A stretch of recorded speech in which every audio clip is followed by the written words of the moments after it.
Saat ini Eko Febrianto yang merupakan Ketua Umum LSM Situ Jenar sudah menjadi tersangka dalam kasus penghinaan terhadap Bupati terpilih Bung Karna.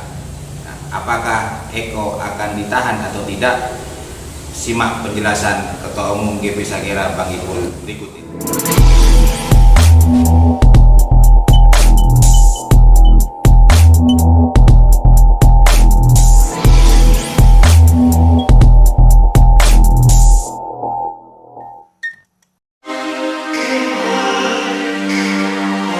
Hai guys, sebelum lanjut nonton videonya, jangan lupa klik tombol subscribe dan like-nya. Dan jangan lupa nyalain notifikasinya, agar setiap video baru dari GP Sagera kalian tidak ketinggalan. Lanjut. Assalamualaikum warahmatullahi ta'ala wabarakatuh. Waalaikumsalam. Dan salam pemakar. Salam. Kembali bersama saya Bang Don. Pagi hari ini saya berada di kantor Putra Mandiri. Kita ya obrolan pagi lah ya, obrolan pagi. Nah kebetulan di kantor Putra Mandiri ini saya ditemani oleh Bang Ipul. Siap. Dan pimpinan dari Putra Mandiri Bang Iwan. Siap. Ya. Selamat pagi, saya sapa dulu dah pemirsa ya. Selamat pagi Bang Ipul, Bang Iwan. Selamat pagi. Assalamualaikum warahmatullahi wabarakatuh. Masyarakat Situbondo yang sangat saya cintai ya. Oke. Ada apa ini? Ini kayaknya ada topik-topik lumayan hangat ini kan. Ya, betul. Nah, karena dan ini Bang Ipul ya. Wah, ini baru kali ini ya kita adakan obrolan pagi ya. Biasanya kan malam. Iya. Nah, karena memang ini harus segera ditanggapi juga karena ini juga sudah ramai dah ya.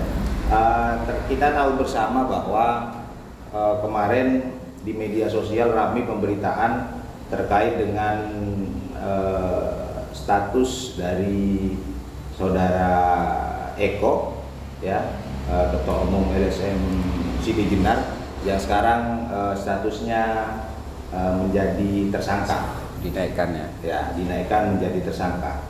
Dan sekedar saya ingatkan bahwa saudara Eko ini yang diduga telah melakukan penghinaan terhadap Pak Karna Suswanto. Nah, bagaimana ini Bang Ipul menanggapi terkait dinaikannya status saudara Eko Febrianto menjadi tersangka sekarang? Ya, terima kasih Bang Don. Yang pertama saya ucapkan prihatin dulu ya. Karena bagaimanapun saya selaku Ketua Umum Lembaga Swadaya Masyarakat dalam hal ini adalah GP Sagera cukup menyesalkan sih sesungguhnya, karena ini juga menyangkut salah seorang ketua umum juga di lembaga swadaya masyarakat. Karena apa? Karena bagaimanapun ini akan membawa efek kepada kita sebagai lembaga yang seharusnya kita harus betul-betul bisa menjaga marwah lembaga. Kenapa? Karena ketika lembaga satu terkena suatu masalah, mau tidak mau itu akan membawa efek kepada lembaga yang lain. Itulah sebabnya berapa kali saya selalu mengingatkan bahwa hati-hati ketika kita ini menjadi publik, orang yang dikenal, apalagi membawa sebuah lembaga ya. Makanya kedua, saya juga selalu memberikan kepada teman-teman, menjadi lembaga itu mudah, gitu ya. Namun juga jangan lupa di balik mudah itu kita mempunyai tanggung jawab moral. Karena apa? Karena kita ini mengatasnamakan masyarakat. Makanya bahasanya lembaga swadaya masyarakat. Artinya apa? Artinya kita bukan mewadahi lembaga dari institusi. Misalnya dulu Kompolnas itu kan mewadahi di bagian tentang polisi, misalnya Komnas HAM itu tentang HAM. Lah ini lembaga swadaya masyarakat, kita mewakili masyarakat. Makanya kita harus hati-hati jangan sampai kita ini menjadi simbol dari masyarakat gitu loh, yang kurang baik. Nah, itulah saya selalu mengatakan, kalau belum siap menjadi ketua, jangan jadi ketua. Gitu loh. Karena apa? Ya karena ini efeknya bukan main Bang Don, gitu loh. Itu yang saya katakan, saya cukup prihatin dan apalagi saudara Eko ini terkena kasus yang seharusnya kasus itu bisa dihindari gitu loh. Kenapa? Karena ini menyangkut tentang bagaimana kita memposisikan diri. Kalau misalnya ada seorang ketua umum lembaga swadaya masyarakat, dia menjadi atau disangkakan karena dia itu mengawal sebuah kasus di mana ada yang tidak terima misalnya, sih menurut saya itu lebih terhormat daripada kasusnya seperti sekarang ini gitu loh. Dengan ucapan yang tidak mencerminkan sebagai ketua lembaga, tidak mencerminkan sebagai seseorang yang punya pendidikan, wawasan dan relasi, ini sangat-sangat menghancurkan marwah namanya lembaga swadaya masyarakat. Itu benar. Iya. Berarti Bang Ipul cukup menyayangkan ya sampai terjadi. Iya, prihatin sekali gitu. Ketua umum ya. Betul, prihatin sekali, dan ya ini menurut saya sikap yang ya eman lah, bukan ya tidak mencerminkan sama sekali gitu.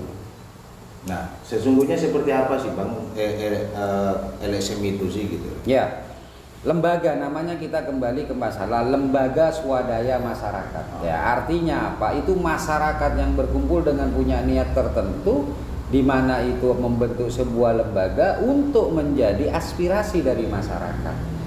Makanya kita dikatakan sebagai NGO gitu loh. Yang ini yang selalu dikatakan oleh si Eko ini gitu loh. Jadi artinya kalau kita bisa mewakili masyarakat, ya kita harus tunjukkan masyarakat yang harus diperjuangkan ini kan masyarakat yang baik gitu. Kan gitu ya. Lah bagaimana kita itu mengatasnamakan lembaga swadaya masyarakat jika nantinya perilaku kita tidak mencerminkan sebagai masyarakat yang baik gitu loh. Bisa-bisa lembaga tersebut dikatakan sebagai lembaga swadaya masyarakat dari masyarakat yang memang masyarakat kotor, masyarakat pinggiran, masyarakat yang berada di ya istilah masyarakat yang sebagian orang katakan itu sampah masyarakat, kan bisa jadi seperti itu karena perkataan-perkataan yang tidak bisa terkontrol itu, apalagi nggak ada anginannya berdasarkan sebuah emosi belaka, terus dilakukan di tempat yang tidak layak. Ini kan tidak mencerminkan kita sebagai lembaga swadaya masyarakat yang mewakili masyarakat yang baik gitu loh Bang. Itu saja, makanya saya pesan sekali lagi kepada ketua-ketua atau anggota-anggota lembaga swadaya masyarakat yang lain, jaga marwah ini, jaga apa itu namanya, kehormatan kita sebagai lembaga swadaya masyarakat. Begitu Bang Don. Ya. Nah, kembali kepada status yang sudah saat ini dinaikkan menjadi tersangka. Nah, menurut Bang Ipul ini sesungguhnya ini terlalu cepat atau terlalu lambat ini Bang? Oke. Prosesnya. Begini Bang Don. Yang pasti yang pertama saya ucapkan juga selamat kepada Reskrim ya dalam hal ini yang sudah bekerja dari status penyelidikan ke penyidikan dan sekarang dinaikkan menjadi tersangka. Masalah lambat atau cepat Bang Don itu memang tidak bisa kita prediksikan gitu loh. Kenapa? Karena di dalam sebuah penyidikan itu pasti ada hambatan-hambatan yang tidak bisa kita hindari gitu loh Bang Don. Nah, setidaknya progres ada. Gitu Bang. Ini berapa bulan Bang Iwan? 3 bulan. 3 bulan ya kurang lebih ya. Ya, 3 bulan. Karena kalau kasus ITE itu di samping kita itu pemeriksaan saksi-saksi dan alat bukti, surat, entah audio visual atau yang lain, ini dibutuhkan namanya saksi ahli gitu loh. Lah, saksi ahli inilah yang terkadang menjadi sebuah penghambat karena kita menunggu itu. Selain saksi atau selain gelar yang dilakukan gitu loh. Menurut saya tidak bisa saya katakan ini lambat atau ini cepat, karena yang tahu tentang kesulitan di penyidikan itu adalah teman-teman Polres gitu Bang Don. Ya. Nah, terkait dengan mungkin Bu Inung yang naruh ya. Oh iya. Kan kita harus bekerja sama. Bekerja sama ya. Ya. Nah, kemudian gini Bang Ipul, terkait dengan pasal yang disangkakan atau yang dijeratkan kepada saudara Eko ini. Nah, menurut Bang Ipul ini kan dijerat dengan pasal dengan Undang-Undang ITE. Nah, terkait dengan pasal yang dijerat ini, sesungguhnya polisi ini sekarang berhak nggak untuk melakukan penahanan atau memang sudah waktunya atau masih belum? Ini kalau kita membaca atau mendengarkan rilis dari Polres Situbondo beberapa waktu yang lalu, dalam hal ini adalah Kapolres yang memberikan press release bahwa kasus penghinaan terhadap bupati terpilih kita yaitu Bung Karna itu dinaikkan statusnya dari lidik ke sidik, itu menggunakan pasal 27. Ya. Nah, namun hari ini atau kemarin saya membaca di beberapa postingan atau beberapa rilis dari teman-teman media, di sana tidak dikatakan, gitu loh, pasal berapa yang diterapkan.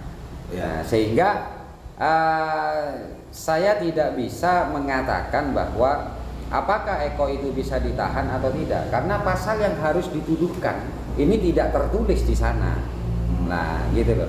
Mungkin yang bisa kita lakukan adalah prediksi-prediksi apa atau pasal-pasal apa yang sesungguhnya bisa diterapkan oleh Polres Ya. untuk menaikkan status tersangka ini, gitu. Itu Ya. Bang Dok. Ya. Nah, menurut Bang Ipul sendiri dari kejadian kita tahu lah ya, karena ini adalah viral ketika kasus penghinaan ini memang sudah viral di media sosial. Nah, menurut Bang Ipul sesungguhnya dari pengamatan Bang Ipul yang pantas untuk dikenakan terhadap Eko ini di pasal berapa? Gini, yang pertama pasal undang-undang tentang ITE itu, tentang penghinaan, kita harus merujuk kepada KUHP pasal 310 dan 311. Itu dulu. Yeah. Karena penghinaan terhadap orang itu ada di sana dulu, gitu loh.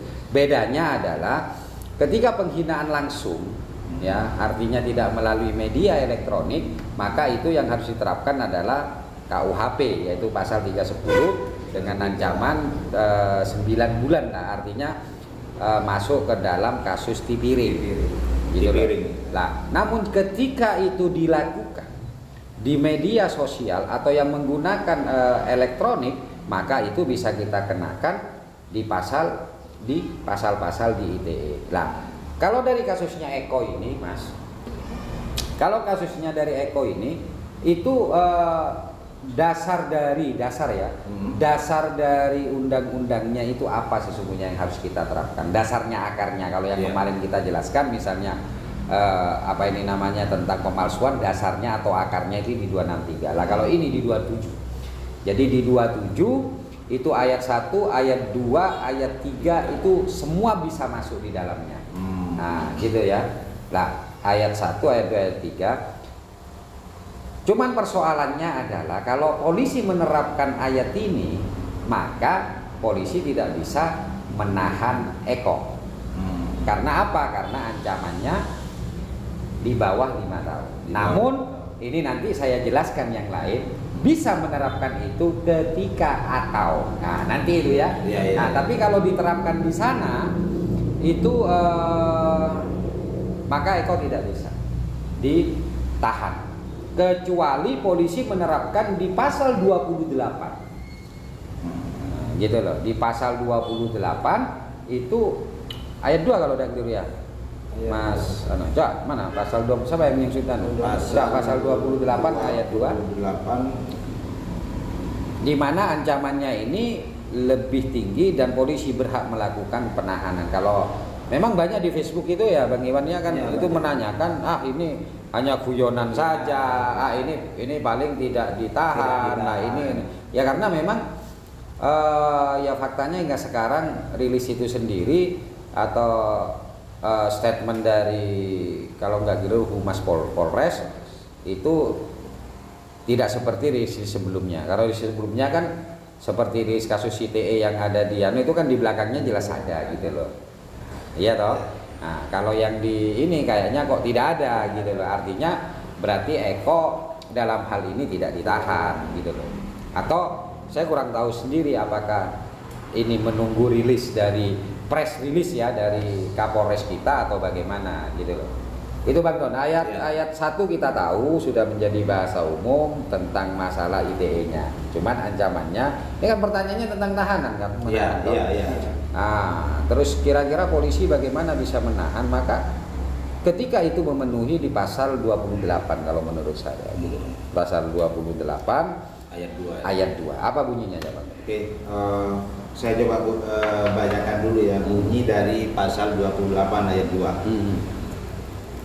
Setiap orang dengan sengaja dan tanpa hak menyebarkan informasi yang ditujukan untuk menimbulkan rasa kebencian atau permusuhan individu dan atau kelompok masyarakat tertentu berdasarkan suku, agama, ras, dan antar golongan dalam kurung SARA. Itu Bang. Terus Bunyi pasal Ayat 2. 28 ayat 2. Dan untuk hukumannya dipidana dengan penjara paling lama 6 tahun dan atau denda paling banyak 1 miliar. itu ada permusuhan ya kalau tidak keliru ya tadi dengar ya. Ya, Menimbulkan rasa kebencian atau permusuhan individu individu atau golongan. dan atau kelompok masyarakat tertentu berdasarkan atas suku, agama, ras, dan antar golongan. Oke. Berarti itu ada 2 item yang harus atau 2 dasar yang harus terpenuhi. Yang pertama, apa yang dilakukan oleh Eko itu akan menimbulkan sebuah kebencian, dan permusuhan. Yang kedua adalah tentang ras. Ya. Iya toh, ras lah. Itu yang harus terpenuhi Bang Don. Lah, menjadi persoalan adalah permusuhan ini kita dapat atau kebencian ini kita dapat itu hanya melalui media sosial. Ya. Nah, di situ kebencian ada di dalamnya. Namun yang dimaksud oleh pasal tersebut adalah kebencian nyata, permusuhan nyata. Nah, gitu loh Bang Don. Apakah pernah ada akibat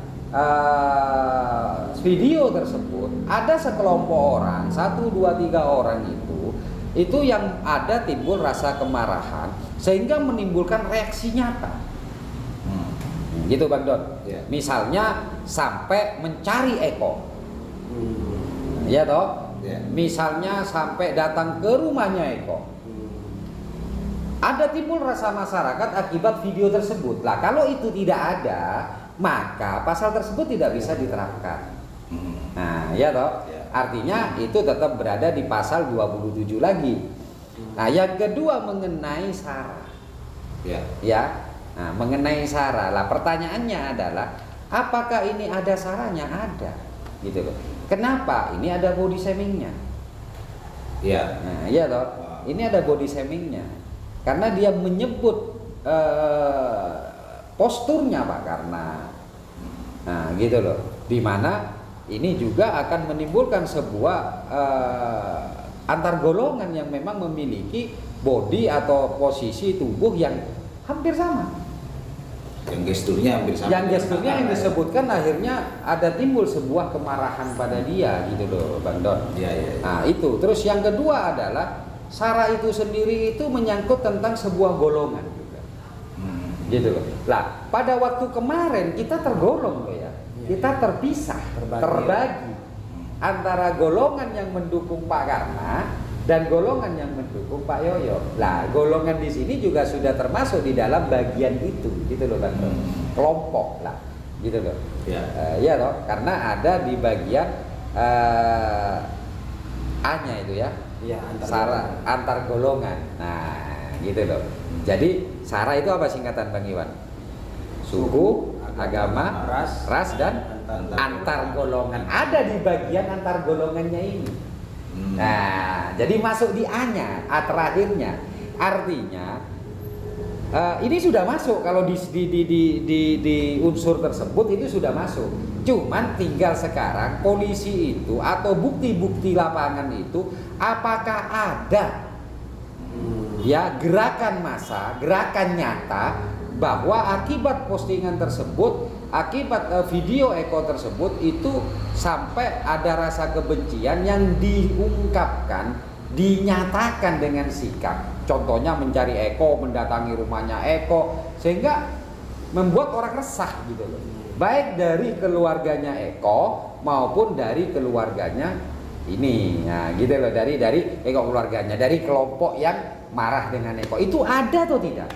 Kalau itu tidak ada, maka itu tidak bisa diterapkan, dan polisi tidak bisa memaksakan untuk melakukan penahanan kecuali nanti yang saya sebutkan, ya, meskipun gunakan pasal 27.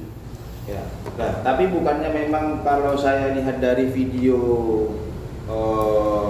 si Eko ini, Bang, ketika dia melakukan penghinaan terhadap Pak Karna dengan body shaming, bukankah itu sudah menunjukkan bahwa dia benci? Iya, tapi kan tidak bisa diaplikasikan di dunia nyata. Tidak ada di aplikasi dunia nyata. Artinya kan kita juga tidak paham apakah kebencian yang disebut ditulis di medsos itu betul-betul sebuah kebencian atau hanya dia itu penggembira. Kita nggak tahu ekspresinya, Bang Don. Contoh begini, Bang Don marah, kelihatan itu di komentarnya itu marah betul, padahal Bang Don sambil ngopi, sambil guyonan dengan teman-teman, tapi tangannya marah. Lah, jadi artinya itu tidak bisa dijadikan sebuah indikasi polisi bahwa ini emang timbul sebuah kemarahan, karena orang yang ngomong di Facebook itu ada yang memang dari hati, ada yang ya sekedar guyon, jaga-jagaan. Nah, itu yang saya maksud, polisi tidak bisa menggunakan hal tersebut. Jadi harus ada tindakan nyata di lapangan, artinya dari dunia maya mempunyai akses terhadap dunia nyata. Tentang masalah apa itu namanya kebenciannya. Lah yang dikawal, kenapa undang-undang ITE ini dibuat dan dibentuk? Yaitu agar jangan sampai apa yang dilakukan di ITE berimbas kepada dunia nyata. Jadi ketika itu berimbas kepada dunia nyata, disitulah ITE berperan. Gitu, Bang Don. Ya. Ya artinya ya selama itu tidak ada di lapangan ya nggak bisa. Polisi memaksakan untuk menahan Eko. Kalau hanya menggunakan pedoman di pasal 27. Tinggal itu saja. Polisi hanya mencari apakah ada gerakan dari masyarakat akibat postingan tersebut yang membuat marah dan datang misalnya ke rumahnya Eko, mencari Eko. Tidak usah banyak-banyak, 2 atau 3 orang saja cukup. Kenapa? Karena di situ ada bahasa perorangan dan kelompok. Gitu, Bang. Ya. Nah, berarti ketika misal memang nanti ditemukan bahwa ada unsur kebencian, boleh enggak polisi meningkatkan sampai sekarang kan kita belum tahu. Iya. Eko ditersangkakan naik di pasal yang keberapa? Iya. Nah, itu kan masih dalam tahap lidik terus, Bang. Sidik, sorry ya. Selama ini belum menyerahkan atau tahap pertama kepada kejaksaan, maka polisi bisa meningkatkan dia di status apapun. Yang tidak bisa dilakukan oleh polisi adalah menurunkan Eko menjadi saksi lagi. Itu tidak bisa. Tidak bisa. Tapi kalau Eko menjadi tersangka dan dijontokan kepada pasal-pasal yang lain, itu diperbolehkan secara hukum, yang tidak boleh diturunkan. Gitu loh, Bang Don. Iya. Ya, apalagi ini sudah penghinaan terhadap body shaming ya. Kalau masuk di body shaming itu di samping masuk dalam ke undang-undang biasa, di dalam KUHP pasal berapa? 310 ya? 310 dan 311 itu bisa dijontokan juga dari pasal 27, 28 itu dijontokan ke pasal 45. Cuman tidak bisa kalau di ayat 1 kayaknya. Itu bisanya di ayat 2. Nah, coba mungkin Bang Iwan bacakan coba yang di pasal 2 itu, ayat 2. Pasal 45 ayat 2 ya. Setiap orang yang dengan sengaja dan tanpa hak mendistribusikan dan atau mentransmisikan dan atau membuat dapat diaksesnya informasi elektronik dan atau dokumen elektronik yang memiliki muatan perjudian sebagaimana dimaksud dalam pasal 27 ayat 2 dipidana dengan pidana paling lama 6 tahun dan atau denda paling banyak. Itu tentang perjudian itu. Iya. Berarti ayat 3. Ayat 3. Ayat 1 kesusilaan, ayat 2 perjudian, ayat 3 Setiap orang dengan sengaja dan tanpa hak mendistribusikan dan atau mentransmisikan dan atau membuat data dapat diaksesnya informasi elektronik dan atau dokumen elektronik yang memiliki muatan penghinaan dan atau pencemaran nama baik sebagaimana dimaksud dalam pasal 27 ayat 3 dipidana dengan penjara paling lama 4 tahun atau denda paling banyak 750 juta rupiah. Berarti ada di pasal 3-nya. Ayat 3-nya, pasal 45 Undang-Undang ITE di ayat 3. Sama kan? Ya. Ancamannya sama. Nah, pertanyaannya begini, kalau ancamannya sama kenapa harus dijatuhkan Pak Ketua? Itu namanya lapis. Memang itu nanti kewenangan hakim untuk menentukan. Nah, cuman kalau ini lapis Bang Don, maka itu kewenangan hakim atau hakim yang nanti akan memutus menjadi sebuah pertimbangan sendiri daripada hanya terkena dalam satu pasal. Misalnya ada seseorang karena dia itu hanya melanggar di satu pasal dengan ancaman 4 tahun, dia bisa-bisa divonis hanya 1 tahun. Tapi ketika dia berlapis dengan ancaman yang sama, misalnya 78 372, 378 372 digabung atau 378 372 374, itu berbeda nanti ketika hakim akan membuat. Jadi ini menjadi sebuah pertimbangan dari hakim seberapa banyak sih pelanggaran orang ini yang melakukan. Lah disitulah fungsi berlapisnya. Nah, gitu loh Bang Don. Paham Bang Don ya? Jadi seperti itu. Dan berarti ini tidak menutup kemungkinan bisa juga dikenakan pasal berlapis ya? Harusnya pasal berlapis. Dan itu harusnya pasalnya pasal berlapis. Hukumannya jadi lebih berat berarti. Kalau ancamannya tetap, tapi vonis hakim nanti yang akan menjadi sebuah pembeda. Nah, karena ini kan ancamannya maksimal, tidak ada minimalnya. Nah, makanya tadi saya katakan kalau dia hanya melanggar di satu, mungkin hakim akan mempertimbangkan sehingga hanya memberikan 1/4 dari ancaman utamanya. Nah, tapi kalau 2 mungkin 2/4. Nah, ketiga mungkin 3/4. Jadi artinya atau mungkin maksimal di 4 tahun. Iya, mungkin maksimal di 4 tahun. Itu tinggal di samping pertimbangan lagi kan pertimbangannya begini. Pertimbangannya kan begini, ada misalnya dia belum yang meringankan apa, terus yang memberatkan apa. Lah memberatkan ini salah satunya indikasinya adalah banyaknya pelanggaran yang dilanggar atau banyaknya pasal yang dilanggar. Gitu loh Bang Don. Paham Bang Don? Iya. Jadi artinya begini masyarakat Situbondo, kita tidak bisa memaksakan polisi untuk menahan Eko. Kecuali ada beberapa hal yang diatur dalam hal penahanan, termasuk seperti yang saya tadi katakan. Eko bisa masuk di pasal 28 dengan syarat apakah ada. Nah, kalau ini terpenuhi maka polisi bisa menahan Eko. Gitu deh. Ya, apakah ada gerakan orang-orang yang datang ke rumahnya Eko menanyakan mencari Eko atau tidak? Kalau itu tidak ada, maka polisi tidak bisa menentukan itu. Menerapkan pasal, jadi artinya pasal itu harus terpenuhi Bang Don. Kalau nggak bisa terpenuhi itu namanya kriminalisasi nanti. Tapi kalau itu tidak sudah terpenuhi maka bukan bahasa kriminalisasi lagi, karena kita menggunakan ayat 45 pun misalnya itu memenuhi unsurnya juga tidak bisa menahan Eko meskipun ada berlapis di situ karena ancaman maksimalnya hanya di 4 tahun. Nah, pengen tahu nanti polisi bisa nggak menahan seseorang yang dia itu meskipun ancamannya cuma 4 tahun, bisa enggak? Ya. Perlu.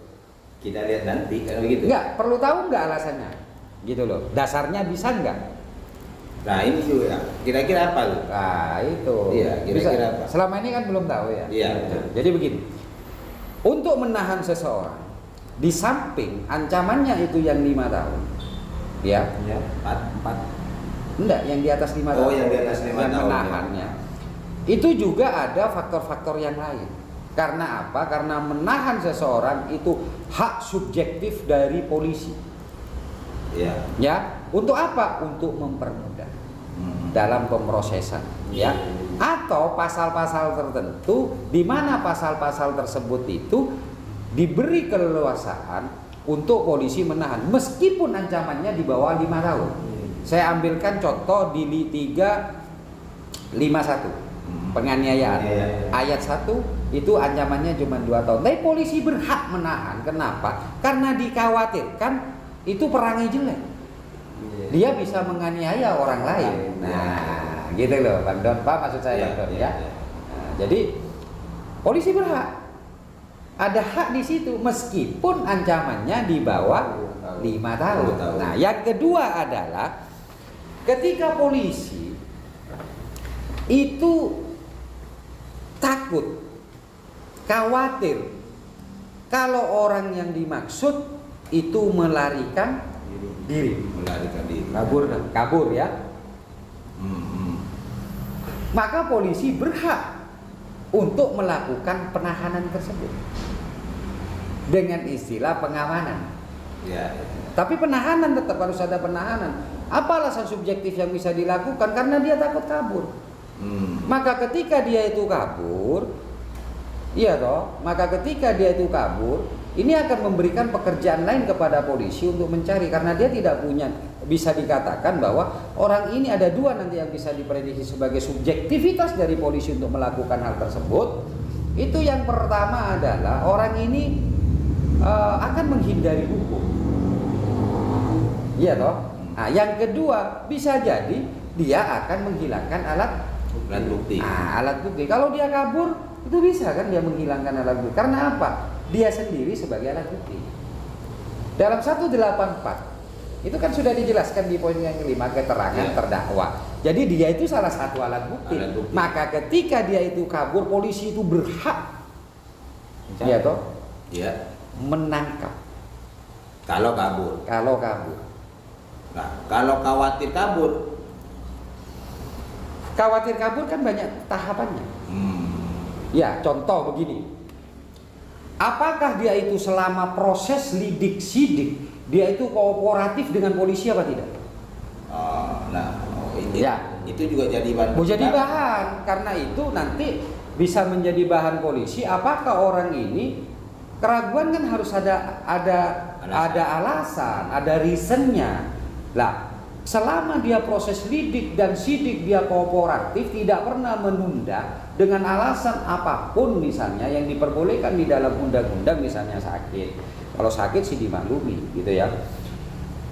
Tapi kalau itu dilakukan dengan faktor kesengajaan dan tidak ada sesuatu yang urgensi, ya, misalnya begini, yang dimaksud urgensi begini. Dia tidak bisa hadir karena dia seorang pejabat yang harus datang ke suatu tempat di mana itu undangan dari seorang pimpinan yang paling tinggi, gitu. Nah, kalau itu tidak ada alasan itu, dia hanya datang kayak kita LSM ini kan banyak cara, kita mau ke Jakarta, kayak kita mau ke mana, itu bukan alasan, karena itu kita yang mengaturnya, tidak urgen. Nah, tidak urgen artinya apa? Itu ditunda boleh dan itu ditunda bisa. Tidak akan mempengaruhi secara signifikan terhadap kehidupan bernegara ini. Itu Bang Don ya. Kalau itu dia itu kooperatif, terus apa itu namanya disiplin, itu tidak bisa polisi mengatakan bahwa orang ini akan kabur. Tapi ketika dalam proses lidik sidik dia pernah tidak hadir, bahkan dia itu sengaja tidak hadir, itu salah satu. Yang pertama ya. Yang kedua tentang kebiasaan dia. Ya, artinya begini. Sebelum dia menjalani proses ini, ya Bang Don ya, sebelum dia menjalani proses ini, dia tidak kemana-mana. Artinya mungkin 1 tahun sekali dia kemana, tapi tidak kemana-mana. Bahasanya seperti itu. Jadi prosentasenya kecil sebelum dia menghadapi kasus ini. Tapi ketika dia berhadapan dengan kasus ini, tiba-tiba kehidupan dia banyak terjadi di luar kota. Nah, itu bisa menjadi suatu sebab subjektif dari polisi untuk melakukan sebuah penahanan. Ketiga, panggilan terakhir. Ya, misalnya ini panggilan tentang status tersangka misalnya dulu ya. Terus dia tidak hadir 1 satu kali aja dia tidak hadir, dia minta penundaan, maka itu bisa dikatakan polisi berhak untuk melakukan subjektivitas menahan orang tersebut. Jadi itu undang-undangnya, itu aturannya. Tapi ketika ini semua dilakukan dengan baik, semua dilakukan datang gitu ya, nggak bisa. Subjektivitas tidak bisa dilakukan, ketakutan tidak bisa diterapkan gitu. Itu ketakutan mengada-ngada namanya. Ya. Begitu Bang Dor. Oke. Berarti inilah kembali kepada subjektivitas dari polisi ya. Iya, subjektivitas yang juga harus berdasarkan dengan logika. Nggak bisa subjektivitas saja. Subjektivitas yang juga berdasarkan dengan alasan. Subjektivitas yang harus berdasarkan dengan nyata. Jadi Bapak Dor. Oke, ya. Mungkin terakhir. Ya mungkin Bang Iwan ada ini mungkin. Ya kalau dari saya ya saya sebagai pemerhati masyarakat ya. Ya yang di bawah itu cuma bertanya-tanya. Yang namanya masyarakat kita lah. Masyarakat awam lah ya. Awam, makanya di sini kita Kapan makanya mungkin dari ini ya teman-teman hanya bisa memahami kan ya kerangka hukumnya. Gitu loh. Kerangka hukum yang dijelaskan oleh Tung Giri.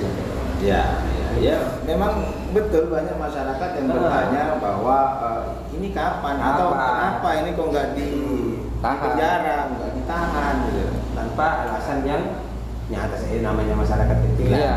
nggak paham. Jadi closing ya. Berarti kan sama pertanyaannya dari Bang Iwan dengan Bang Don itu sama. Sekarang closingnya aja agar masyarakat lebih paham. Ya. Yang pertama, ketika Eko diterapkan di pasal 27, maka Eko tidak bisa ditahan meskipun dijuntuhkan kepada pasal 45 ayat 3. Kecuali Eko selama ini tidak mempersulit penyidik. Dalam artian selama proses lidik, kenapa proses sidik itu Eko selalu hadir ketika dibutuhkan. Tapi ketika tidak dibutuhkan, maka subjektivitas polisi adalah keraguan dia melarikan diri. Nah, yang kedua adalah apakah polisi juga akan membuat sebuah pertimbangan hukum? Apakah selama sebelum ada kasus ini, saudara Eko itu masih sering ada di Situbondo? Ataukah Eko ini memang ada perbedaan ketika ada kasus justru jarang ada di Situbondo? Maka subjektivitas polisi untuk menahan Eko itu bisa. Kenapa? Takut melarikan diri dan takut menghilangkan barang bukti. Kenapa? Karena Eko kalau misalnya sudah dia menjadi status tersangka di dalam KUHP 185 dia termasuk bagian dari barang bukti yang disahkan ya. Paham Bang? Ya. Misalnya di sana saja. Ya 27 itu. Tapi kalau Eko tidak pernah mempersulit polisi, lidik-sidik selalu datang, terus dia tidak ada perbedaan kehidupan dia tinggal di mana, dia tetap ada di situ lah. Itu maka polisi tidak boleh menahannya karena ini nanti bentuknya adalah sebuah kriminalisasi. Namun ketika polisi itu mau menerapkan di pasal 28 ya ayat 2 ya tadi ya. Iya. Ayat 2. Di pasal 28 ayat 1 2 itu. Karena ayat 2-nya sanksinya itu ya. Enggak di ayat 2 kalau yang sara itu. Oh yang Sarah ya? Ya. Oh yang satu susilaan kan 45 tadi ya. 45. Oke, tanpa pasal 28 itu polisi harus bisa memegang dua. Ya. Yang pertama itu adalah apakah ada, kan begitu ya? Iya. Apakah ada efek dari video tersebut terhadap kebencian masyarakat di dalam dunia nyata? Ya, diambil contohnya adalah apakah pernah efek dari video tersebut ada sekelompok orang yang mencari Eko dengan rasa benci. Kalau di medsos nggak bisa. Jadi jangan ngarang-ngarang ini polisi gitu loh. Ya. Karena ini hukum gitu ya. Kalau di medsos nggak bisa. Tapi harus di posisi nyata. Lah, Kedua adalah memenuhi unsur sara. Nah, sara itu ada 4. Ternyata yang di dalam kasus ini ada di bagian A terakhir, yaitu antar golongan. Yang pasti pada waktu itu kita tergolong atau berkelompok-kelompok bergolongan bahwa yang satu ini adalah ke pro A, yang satu ke pro B. Nah, otomatis secara sara itu sudah terpenuhi Mas. Nah, tinggal apakah ada gerakan hal tersebut di nyatanya ya. Nah, anunya itu apakah adalah, kalau ini terpenuhi semuanya, maka tidak ada alasan polisi itu tidak menahan Eko, kecuali ada subjektivitas yang lain, misalnya ya polisi kasihan kepada Eko atau bagaimana. Itu beda lagi. Yang penting yang pasti itu masalah penahanan adalah subjektivitas polisi yang terlogikakan, tidak bisa menggunakan subjektivitas begitu saja, Bang. Ya. Tapi ini rame kayaknya di medsos mengenai ini TSK-nya 2 loh ya. Yang satu adalah Eko, yang 2 Baim ya. Sebagai ini ya. Saya baca juga rame di situ. Saudara Baim juga menyebutkan tidak bisa katanya ITE kalau bukan ininya ya. Ada nyebarin link. Oh iya benar. Karena gini Bang Ipul. Memang beberapa kemarin saya juga sempat baca berita bahwa ini Kapolri akan menyusun tentang terkait korban ITE yang itu harus melapor sendiri, tidak boleh diwakilkan. Iya betul. Nah, itu gimana? Ya, ini bukan hanya Kapolri tapi Presiden Joko Widodo juga memberikan sinyal seperti itu. Bahasa akan berarti belum. Ya. Nah, undang-undang atau peraturan kita itu tidak bisa berlaku surut. Andaikan hari ini keluar hal tersebut, maka kasusnya Eko tidak bisa ditarik mundur. Ini dari sekarang ke depan. Jadi apabila ini nanti dijadikan sebuah pegangan atau membuat sebuah peraturan, maka ini berlaku ke belakang. Tidak mundur ya. Ke depan ya, tidak mundur. Nah, gitu loh. Tidak ke belakang, artinya kasusnya Eko ini dan Baim ini tidak bisa diterapkan dengan aturan yang baru tersebut. Nah, dan sampai sekarang itu belum ada, baik tentang PP ataupun Perkap, ya. Jadi Perkap itu sama dengan Permen, itu aturan juga. Perkap itu adalah peraturan Kapolri. Nah, untuk membuat sebuah peraturan atau isu yang sekarang diangkat harus orangnya langsung. Nah, ini Perkapnya. Sementara ini Perkap yang sebelumnya itu adalah tidak harus orangnya langsung, namun kuasanya juga boleh. Yang tidak boleh adalah orang lain yang tidak masuk di situnya. Nah, tapi kalau yang kuasa khusus itu emang diatur oleh undang-undang untuk bisa mewakili ketika di tahap laporan. Tapi tidak bisa mewakili ketika itu di tahap pemeriksaan, itu tidak bisa diwakili. Karena kuasa hukum di hal pidana itu sifatnya adalah pasif. Dia hanya memberikan hak hukum dari seseorang. Jadi ketika seorang kuasa hukum itu mendampingi seorang klien yang diperiksa, dia harus diam kecuali satu. Ya, ini biar tahu gitu loh, agar masyarakat paham. Dia menggunakan seorang kuasa hukum harus paham gitu ya. Kecuali satu, ada hak-hak dari terperiksa, baik ini saksi maupun tersangka, itu yang dilanggar oleh penyidik. Misalnya sampai ada kekerasan, itu tidak boleh, karena dia punya hak untuk diperlakukan bagus. Yang kedua adalah apabila pertanyaan penyidik tidak dipahami oleh tersangka terperiksa. Nah, gitu lah ya. Ini baru dia boleh ngomong. Selama itu tidak tetap bisa, maka dia harus pasti tidak boleh mengarahkan pertanyaan dari penyidik dan tidak boleh menjawab. Yang menjawab itu harus tetap ini. Makanya seorang kuasa hukum itu berhenti sampai di level setelah P21. Itu Bang Don. Nah, jadi intinya Jika itu diterapkan pun perkap itu keluar hari ini tidak bisa itu dipakai dalam kasus Eko ya. Betul. kemarin itu ya. Gitu Bang Don. Oke. Saya pikir cukup lengkap ya. Sudah. Kita tunggu saja berikutnya termasuk pasal-pasal apa sesungguhnya yang dikenakan oleh pihak penyidik atau Polres Situbondo. Satu lagi terakhir saya memberikan pesan bahwa kita tidak kebal hukum, terutama LSM ya. Dan wartawan-wartawan termasuk wartawan ini Ya. ini juga perlu kita garis bawahi. Yang dilindungi di dunia wartawan adalah hasilnya, ya, hasil jurnalistiknya itu yang dilindungi. Bang Don membuat sebuah tulisan di Sigap itu nggak bisa, yang bisa memeriksa adalah Dewan Pers. Produknya lah. Produknya itu udah bisa, tapi kalau orangnya bisa Bang Don, kalau dia itu melanggar aturan. Ya. Termasuk ketika dia itu menjadi bagian dari komunitas yang lain. Example misalnya ya, ini example dulu. Ya. Dia membuat sebuah postingan dari hasil tulisan. Maka itu bukan wartawan yang nulis, itu adalah netizen. Rakyat biasa lah ya. Facebooker.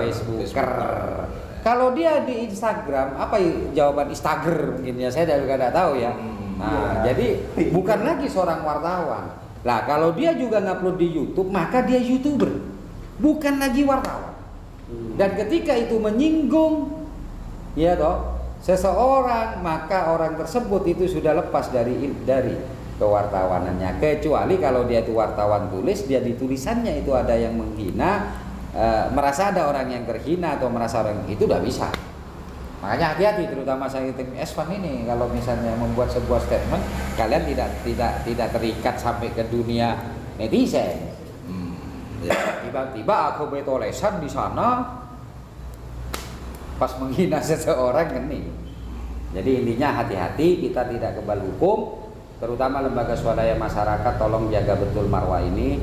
Saya sendiri berusaha untuk menaikkan marwah ini tidak mudah, dan jujur saja saya prihatin karena ini mencoreng nama kita, mencoreng marwah kita, jangan sampai tercoreng oleh orang-orang yang lain, karena bisa jadi suatu lembaga ini salah dalam pembuatannya, suatu lembaga ini salah penunjukannya, kan bisa jadi. Bisa. Gitu aja Bang Don. Oke, saya salam dulu ya. Monggo. Biar saya juga terima kasih masyarakat Situbondo, tetap semangat, tetap jaga kondisivitas Situbondo, Polri profesional, jangan mengada-ngada, sesuaikan dengan aturan hukum yang berlaku, maka kami akan dukung. Tapi kalau mengada-ngada atau menghilangkan sesuatu atau menambahi sesuatu yang tidak sesuai dengan aturan hukum, maka kami akan melakukan sebuah aksi atau reaksi dari apa yang dilakukan oleh teman-teman Polri. Tapi kalau Polri profesional, maka saya sebagai Ketum GP Sakera yang pertama akan memberikan reward kepada kalian. Nah, untuk masyarakat Situbondo yang lain tetap percaya kepada Polri, insya Allah Polres Situbondo akan betul-betul menangani ini secara baik. Terima kasih. Saya Bang Ipul, mohon maaf jika ada kesalahan. Assalamualaikum warahmatullahi wabarakatuh. Waalaikumsalam warahmatullahi wabarakatuh. Salam Pemangkar. Salam. Itulah tadi tanggapan dari Bang Ipul yang juga selaku Ketua Umum LSM GP Sakera. Ya, kita sudah tadi bicara banyak terkait dengan undang-undang ITE ya. Dan untuk masyarakat semuanya, kita tunggu saja nanti seperti apa perkembangan dari kasus Eko ini, dan yang pasti untuk Polres, untuk polisi saat ini, masyarakat Situbondo banyak berharap kepada polisi, dalam hal ini Polres Situbondo, dan saya yakin bahwa Polres Situbondo akan bekerja secara profesional. Saya Bang Don undur diri. Assalamualaikum warahmatullahi taala wabarakatuh. Waalaikumsalam warahmatullahi wabarakatuh. Salam Pemangkar. Salam